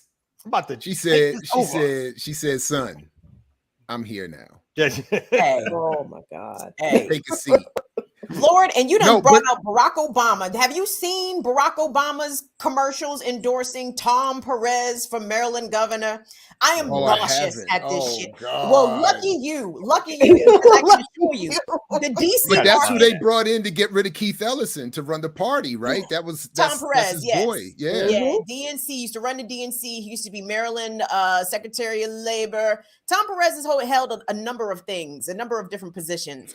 But I don't like him. I don't like him at all. He's one of them. He's one of them stinky ass Obama Democrats. We that's over, baby. That's done. We leaving that Obama democracy shit in the past. That's over. That's over. But anyway, consider yourself fortunate, Jerry, that you have not seen this commercial. But you will. You will. I gotta find it. I gotta find it. Find it someplace. No.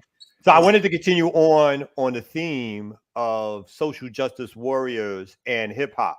Because I thought the story was crossed out, but I don't remember seeing it shared. And if we talked about it already, I'm sorry, but I just wanted to make sure that people understood that Jay-Z and Roc Nation was on the case to save our democracy and to fight systemic racism. So Jay-Z's Roc Nation is convening a social justice summit to drive action amid midterms. And the thing that I found in this article, which is in ABC News, it sounds like it was just slapped on from the press release that they put out, because there's no critical analysis whatsoever.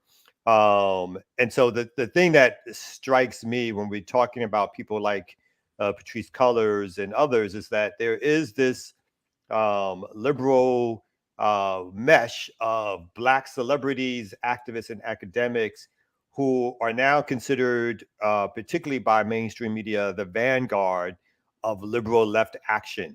And these are the people who get, again, raised up as the folks who are fighting for our rights and our democracy. So the summit, the summit will feature celebrities, activists, and the family members of those who lost their lives to gun violence. Headliners include radio host Charlamagne Tha God, civil rights attorney Ben Crump, Dreams Corp founder Van Jones, your girl Tamika Mallory, of course, and the Professor Michael Eric Dyson. That's my man. That's the hell yeah. We're good now. Yeah, we good. And so one quote they have, is if you think about it from the lyrical standpoint and from a cultural standpoint, the voices that drive hip hop and the music and the lyrics and the experiences are brought to the table are really largely from the social and racial justice lens. This was a spokesperson talking about the mission of Jay-Z's foundation or Jay-Z's group. And it says the summit is the latest initiative by Team Rock that tackles the issues of police brutality and criminal justice reform. And then lastly, it notes that Jay-Z and Roc Nation entered into a long-term partnership with the NFL in 2019 for a social justice initiative. And you see Jay-Z sitting with the commish from a few years ago. And so this is all to let you know that Jay-Z is on the case with his fellow organizers and activists, doing my best narrative voice. So we are safe. Our community is in good hands. Yes. We have to win this struggle. Oh my goodness! Because the hip hop artists doing it right for us. In typical hip hop fashion, there's only one woman part of it. Way to go, guys! Way to go! Do I have that right? Out of the people that You had named? it right from what I read. Yes, yes, yes. Oh, right. Yes. In Way to terms go, of big hip-hop. names, yes, Way to go. so just so it might have been crossed out. I don't know. Kamal, you busy doing stuff in the streets, so you don't have time to watch all my great programming. But if you see here, the welcome, meet the new Black Justice League is the segment where Diallo and Geechee and I went into and that actually is what led into the debate that ear doctor clipped earlier between me and Diallo about Jay-Z, Bernie Sanders, and the Democratic Party. Okay. But I bring that up mainly to say, one, I do want people, if you haven't seen it, please go watch that, at least that clip. It's pretty funny. But the one of the things we do look into that group, the United Justice Coalition, and there you do find more women. They're not the superstars, but like a Tamika Mallory. So in terms of the superstars, Kim, you're entirely right. It's men and the one woman present. But behind the scenes, there are plenty of women, including Dr. Dyson's wife. Yeah. Or is it Marsha? So, Marsha? You know what? Honestly, I don't know. But whichever one it is, she's there. And so the whole Dyson community and it's like a very eclectic group. Huh? Is it eclectic? Is it eclectic? It is. It's a whole bunch of like white and whoever, like everybody's there. You said white, everybody. Like everybody's there. Like all about to get that package. They got that package. The just they all have their foundations. Not us, just them. Just them. with their foundations and their thises and their that's, and we're saving this and saving that, and they all have their like super glossy headshot photos. Like it's like when are we getting our super glossy headshot photos? Black Power Media.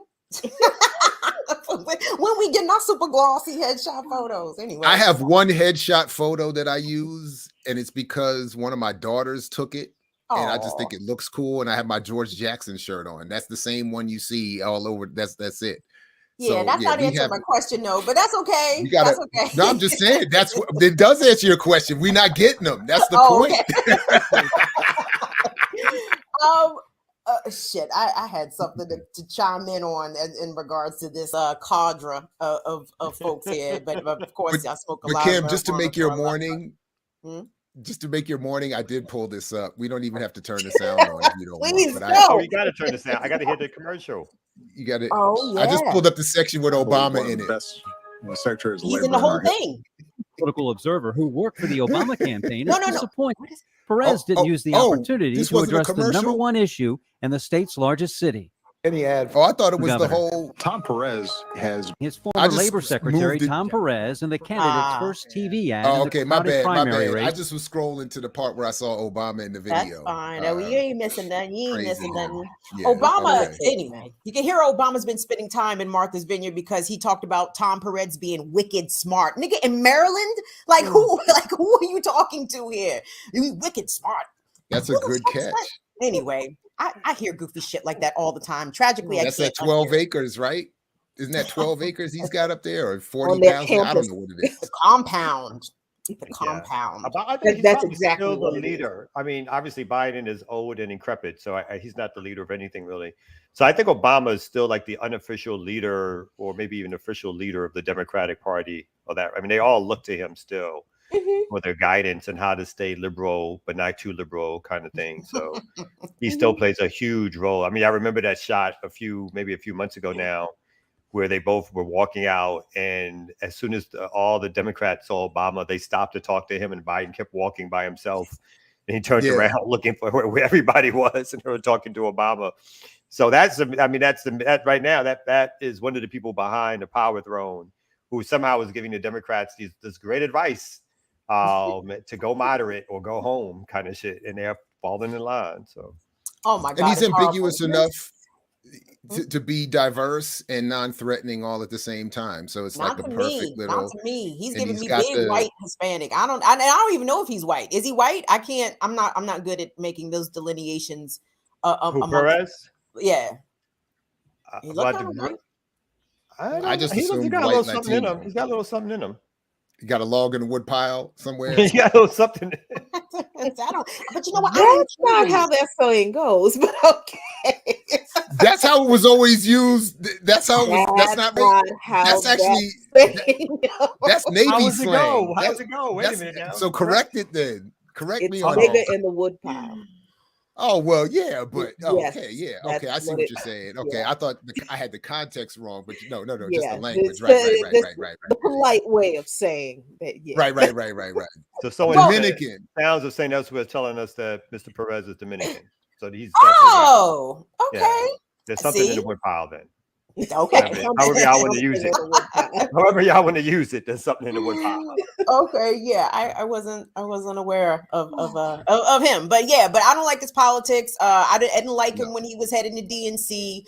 His goal was to kneecap any progressives that perhaps had a leftist, more left than I guess Joe Biden. A lot of progressives got kneecapped, but if you check the chat real quick, guys, we have a progressive that the Democrats were not able to take out during yesterday's primary. You guys, there was primaries yesterday. That's right. Primaries yesterday. Who was the Democrat that they let him. Somebody must have looked away from the screen and let this Negro get in the race somehow. Charles Booker. You guys know who Charles Booker is. Charles Booker ran for the Democratic primary Senate seat. I guess this had to have been 4 years ago, but instead of going with Charles Booker, the DNC decided to select a white woman, Amy McGrath, who got mollywopped in the damn Senate race. And not to say that Charles Booker may or may not get mollywopped. We will see. We will see. But Rand Paul, and Charles Booker, according to the Louisville Courier Journal, both nabbed their Senate primary wins and will face off in November. Face off. You know who didn't win their primary? Who? Madison Cawthorn. Hey.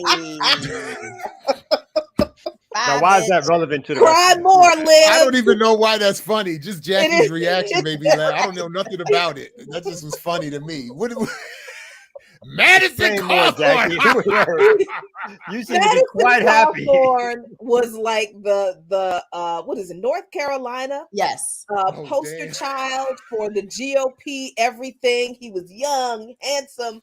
Oh, look, he's disabled because he was in a wheelchair. And he was just this hyper, ultra Trumpist. He was tweeting, after he won, cry more libs and all this kind of stuff. Well, he lost his primary primarily because a picture of young Mr. Cawthorn resurfaced. I think it was several pictures of him in drag. Hey, you know how he and his political cohorts truly dislike people who express their gender or sexuality or being anything other than the way the good Lord created them. So he tried to claim, it was just college hijinks, but no, the GOP was like, that looks too much like too much like you're enjoying it. Wokeism on us. No, we think look like you were having a good time in drag. So Madison Cawthorn that out. Is hilarious, and that's what turned them on him, despite his Trumpish ways, his right-wing ideology. The fact that he either did a cross dress or dressed up for what he thought was some humorous occasion was too much for the Republican establishment to say. It's like, hell no. But then, where is I forget what state this is. Pennsylvania. This is actually kind of terrifying. Dr. Oz. Did he win? He is he's leading. He's leading in that primary, I think. I don't even know what to say about that. That's really quite terrifying. Wait a minute, are they still counting the votes, or? Yes, I think it's close. I think it's a really close. I don't think the race has been called as of yet. I'm looking at This story in the Pittsburgh Post-Gazette was from 9:07 this morning, just a few minutes ago. The votes are still being tallied. And yeah, they Doug Mastriano won the Republican Party's primary for governor. I'm seeing here John Fetterman won for the Senate primary for the Democrats. Yeah, the GOP Senate nomination still too close to call between David McCormick and Mehmet Oz, the snake oil salesman, quack ass doctor that Oprah Winfrey unleashed upon the world. How many terribles has Oprah put upon us? I was thinking that same thing. It's like, oh my God, it's Oprah's fault. It really is. It is Oprah's fault. Seriously, y'all, and I'm glad that we are where we are right now. But I mean, please go tell the others in the Black community we need to get off Oprah's dick, y'all. Oprah Oprah is just like the rest of these white capitalist billionaires, elevating terrible people so she can enrich her bottom line, regardless of the harm that these people cause the rest of the greater society. Like we gotta drop Oprah, y'all. I mean, I know we have dropped Oprah, but y'all got to go tell the others, drop Oprah. Oprah's over. It's done. Finished. No, I made my official break with Oprah, well, long before this, but I never was with Oprah, I should say that. But I always like to shout out the essay by Daphne Reed that was in Kevin Powell's Step Into a World anthology. So this is like the early, like maybe no. This is a professor. I don't know where she is now, but no, not that Daphne Reed. No, sorry, right. But she did it. The essay was about Oprah's book club, and the point was the takeaway for me was that she was saying that the book club worked to promote oh dang, I can't believe I just went blank on her name. Toni Morrison to new heights, primarily because Toni Morrison's work and stories could be distilled and had to be distilled through the lens of affluent white women that were Oprah's target audience. And it put into new clarity for me the role Oprah was playing and why she was so successful, and why she's ultimately so dangerous. So it's the lens she has created for people to view things through. When she came out years ago and said, I'm never going to go into another Black school because they don't care about education. That was what on her way to building that school. You don't remember that, Kim? I used to read the quotes to my students all the time, and you know, all of that. So this is just another extension of that, this Dr. Oz thing. So Pennsylvania is you know, about to have another recount, you know, or a recount because they can't even, you know, not vote for him. Jordan Jones, of course, BPM member and apparently member of the channel, says that Oprah unleashed Eckhart Tolle, who is a huge influence on Kendrick's new album, Shaking My Head. I found an Eckhart Tolle book buried somewhere, and I'm like, God damn it, Oprah made me buy this fucking shit 15, 20 years ago. Throw this shit in the trash. What about the new Kendrick album, by the way? Hold on. Jordan brings up wait, never mind. It's the wrong audience for that. I'm sorry. I know nobody present has heard that new Kendrick album. I'm talking about that's incorrect. That's incorrect. That is a totally false statement. Not only is that incorrect, but because I've been challenged by people on Twitter and elsewhere, I have been listening to it on repeat. Wow. Had my daughter in the car. We were on the way to soccer the other day listening to it, even though the first line that opens up with like something like "fuck you, bitch" or something like that. It's like "bitch, fuck you." It's like right out the gate. I was like, "Damn, hold on, Kendrick." Where's the volume? Let me hear it. I was like diving for the, you know, but I will just say quickly, I don't, you know, I am very impressed with the album. And for a minute there, I got stuck on the first two tracks just because sonically, I think that there's something very well done with all the multiple producers involved, as I read. His take even on the transit. I mean, he's doing a lot on this album, on healing. So I appreciate it. I think, and let me just say this lastly, because I told this to my students when we wrapped classes last week. praise God for the end of the semester, Lord. Was that I will say again, the flow of today's MCs, I don't know about content, is far more sophisticated than the flow I grew up on. So I do appreciate that. I think anyway, so I don't know, but but I have been listening. Yes. The flows of MCs who can actually spit. I think that's what you mean, Jared. Because I know there's a lot of those mumble. A lot of these kids be out here mumbling over beats. They be mumbling over beats. Right. So yeah, respect to the wordsmiths. I have not checked it out. Per everybody's recommendation, I will check it out. But I don't know, Kendrick. I don't know. Oh, what's the issue? What's the issue? The Hebrew Israelites did not know. No, he had Kodak Black on. That's what because I got into a whole conversation with my youngest about this. He's got all these cameos from Kodak Black, and so we went into this whole thing. I was like, this is what's messing it up for me because I know Kodak Black.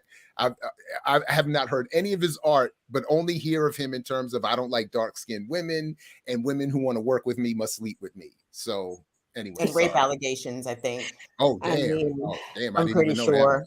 I mean, if a guy says if you want to work with me, you have to sleep with me. I take that as a rape allegation. I take that as a rape confession. It's like, I mean, if you can't say no, that's coercion. Coercion is not consent. Yeah. No. Yeah, I mean, and that's kind of what I'm talking about, Jared. Like, and I know that this is still a thing that we have to figure out amongst ourselves in our spaces when there are allegations of rape or sexual assault. Clearly, the police cannot be trusted by women in order to enact quote unquote justice, whatever that is. So when artists of any caliber in any genre continue to work with those who have had what I consider to be credible rape allegations, and let me describe what I mean by credible. Numerous is enough for me. If it's several, everybody ain't lying. You know what I'm saying? Maybe probably nobody is lying. But anyway, like if you continue to work with that person, that means you are kind of co-signing this person's behavior, or you disbelieve the allegations that have been levied against them. And it's like, okay, keep playing silly. A lot of people work with R. Kelly after many an underage child pornography example came out and ended up looking dumb in the end. So we'll see. We'll see. All that's legit. You're right. That's all legit. The Kodak Black one was the only one that stood out to me on that basis. And yeah. Hey, I mean, yeah. I honestly don't even know. There's a lot of contradictions in terms of who we listen to and continue to support. Big time. Yes. I think most notably, in terms of my own discography, James Brown, Miles Davis, a lot of issues there. A lot of issues there. A lot of issues there. So I don't know. And I will, I don't know. This is funny. There's a family story I was raised with in terms of Jews and Nazis, where my mother and her mother got into a huge fight because one wanted to go see I think it was my mother wanted to go see a performance of an orchestra that was or music that was well loved by the Nazis, and her mother flipped out on her and was like, you can't. And my mother was like, or vice versa. I can't remember who was doing what, but one of them was saying it's just music, and the other one was saying it can't be just music if it's associated with certain politics. And if we extend that logic, there's a lot of music we're gonna have to cut out. A lot. We be listening to like 3 people, but maybe Michael we need Jackson to. ain't one of them. Just to throw that name out there. Who? And Michael Jackson ain't one of them. Y'all gonna have to Ain't throw one away of all what? the Michael Jackson albums. So I saw a documentary that challenged the Leaving Neverland stuff. I don't think Michael was guilty. He was doing things that were inappropriate. I would not have been supportive of, but this whole thing, the rape and the molestation. Well, I don't want all those kids around. He wasn't giving those kids. Period. He wasn't giving those kids Jesus juice. You sure? He wasn't doing all. I don't think he was. But he was sleeping with the kids. You don't know what happened under the covers. Co-sleeping with the kids. That's inappropriate. Wrong. He should not have been doing that. Did Michael touch them kids? I don't think so. Because I believe for reasons. I think Michael was touched, right? I think Michael was left out on the road touring Okay. No, I'm sorry. When you say touch, my mind wandered. It was on what exactly you mean, but I got it. I'm sorry. Go ahead. I think you mean Michael physically. I think he was abused. Yes, even beyond the physical abuse that he was subjected to by his father. Because if you read his book Moonwalker, which I did a very long time ago, you know, when he and his brothers were on tour, they were largely unsupervised. You know what I'm saying? And there was a lot of grown women trying to get with Michael Jackson at 12. You know what I'm saying? I think somebody might have got a shot or actually, you know, did something extremely wrong to Michael. So I think all of that helped to shape his outwardly strange behavior, right? But I do not think Michael Jackson was sexually abusing children. I never thought that. I don't know. Doctor. I just find it weird. Authors, but wait a minute, Jackie. Wait a minute. No, wait, before you do it, what Jackie was going to say. Go ahead. I just find it. I just think it's interesting. Like which victims do we believe and which victims do we not believe? That's kind of confusing to me. I'm just, you know, I don't know. Legitimate. Well, the reason I don't believe the white boys that were accusing Michael is because I did see this documentary by a journalist, a British journalist, that goes into the details of the allegations and the timing and the claims and the changes of the claims, the changes of the timing in terms of money, and it just looks it doesn't comport with reality. But you raise that's a legit question. That is a very legit question. Yeah. And to your point also, Jared, yeah, a lot of the actions of the parents of these kids looked real funny in the light, And it's like, okay, if this is your child, you're supposed to be protecting. I guess there's a price tag on that. But anyway, yes. How many authors, painters, directors, producers do we know nothing about, but we support their movies, their books, buy their paintings? I mean, it's like music is the one thing that everybody's like, oh, I could go after this person because they're on social media and I know their story now. I don't know that I agree with that. Actors, athletes, there's actors, filmmakers, there's writers that have all had their name, you know, brought up in you know, inappropriate stuff and has suffered the consequences or should have. And so even though they was dropping some knowledge, you stopped reading their books because they might have slept with more than one woman or slept outside their marriage. Or sleeping with more than one woman is different from raping people. Okay. Right. That part. And you're right. That distinction. Yeah. I love that there are paintings. we still support their paintings. Who's the painter? Who is the abusive painter here, Doctor? We don't know because we don't know their stories. But the one they got lucky in that respect. When they got lucky, they didn't have social media or whatever. People, I don't know. But when you do find out, then you have a question to ask yourself: Is it like you said? Is it still? I think I agree. Like there's bad people. I mean, so I put it like there's bad people who I still probably listen to. Or I you know, yesterday I was shopping with my daughter and she started singing "I Believe I Can Fly." And at first I was like, "I believe I can fly." I was like, "Oh shit, that's not Kelly." You know what I mean? Like it's like that kind of muscle memory that's in your head, and you're like, "Oh no!" Like you know, I had to switch to another song for her. You know what I mean? And who knows that song? Like it's a small world after all. It's fucking Walt Disney. What the fuck he done? You know what I mean? Like Walt Disney, the Nazi sympathizer. The lyrics, yeah, exactly. I was like, the lyrics minus the person has meaning. Just like we could talk about Whitney Houston, be like, "Oh, she was a drug addict, blah, blah, blah. Why follow her?" But we'll still sing her harm, though, ear doctor. We're out here harming people. That's not. That's not the same. Self-harm is different from harming. I mean, no one wants self-harm, but self-harm is different from harming others, and then especially vulnerable people. Yeah, and bragging like an R. Kelly, right? Right.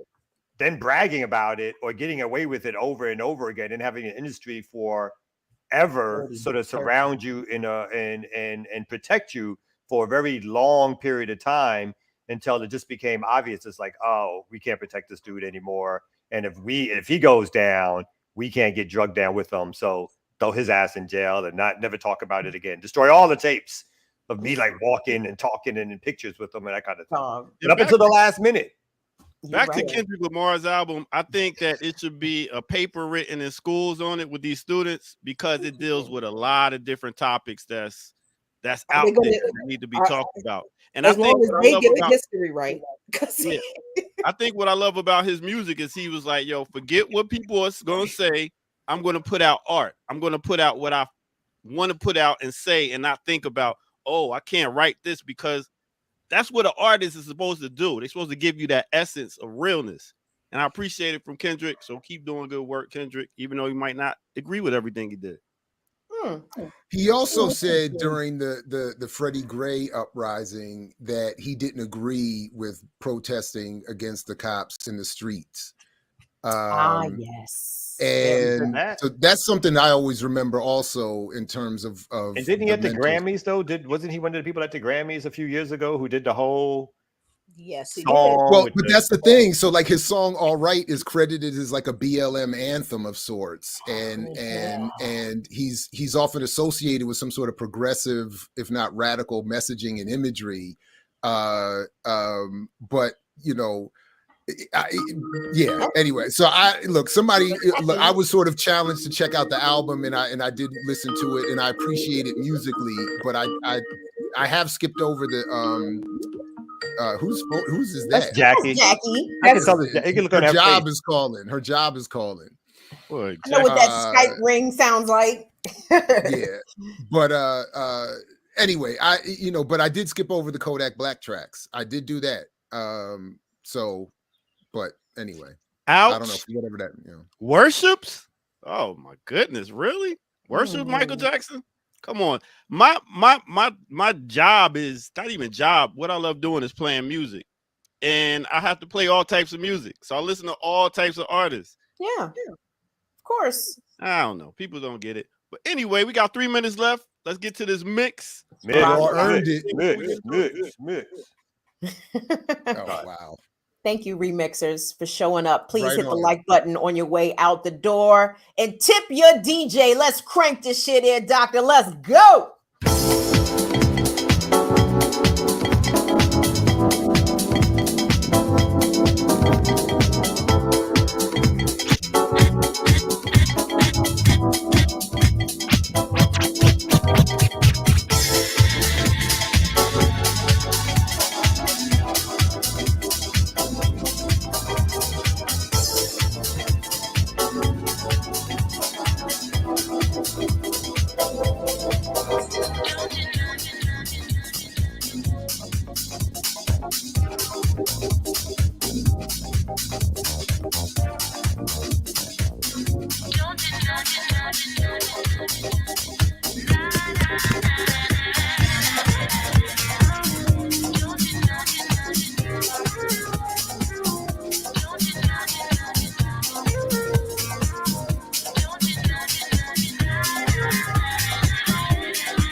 Let's go, y'all.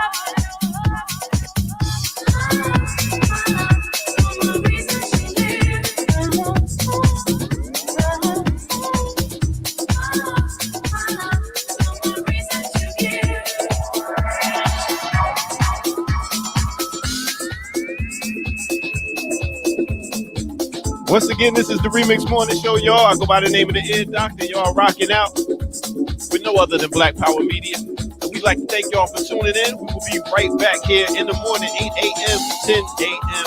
on the Remix Morning Show, in case you don't know. So tell a friend to tell a friend. That's right, it is on again. Let's get it. We're going to do it like this. Matter of fact, May, let's get up out of here.